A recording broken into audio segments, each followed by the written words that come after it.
the feeling that I felt was just so dark, because I felt like I had so many unresolved issues that I never get dealt with now.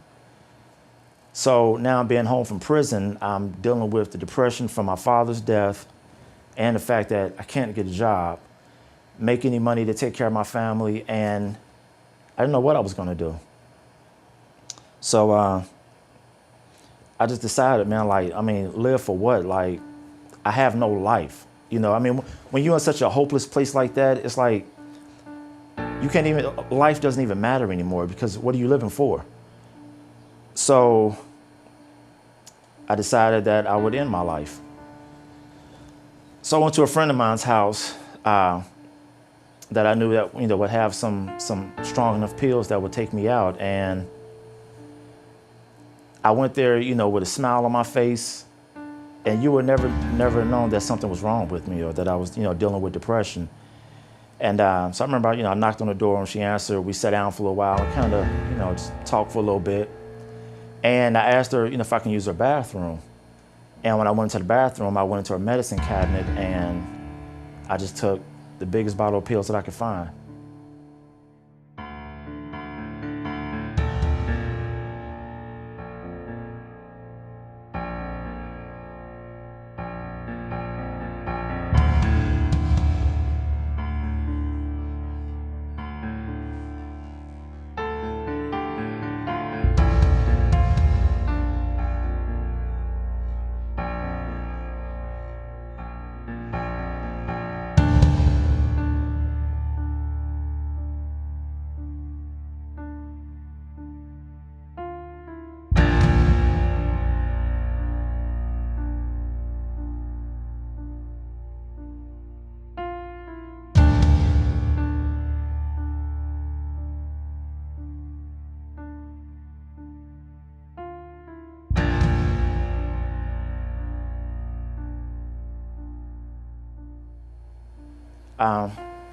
So when I left, I immediately, you know, went back to my place, and I prayed, and I was crying so hard and just crying to God, just asking God, like, man, like, why did you give me such a hell of a life? And I told God, I said, you know, if you won't answer me, then I'll come and ask you to your face why you give me so much hell in my life and so much pain.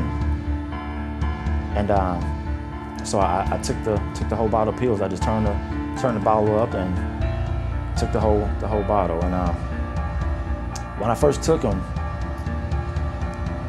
within like maybe a few minutes, I started to feel a little drowsy. And while I was feeling drowsy, I remember just thinking, I know I'm going to hell, but I don't care. And so finally I passed out. Actually, I went into a coma.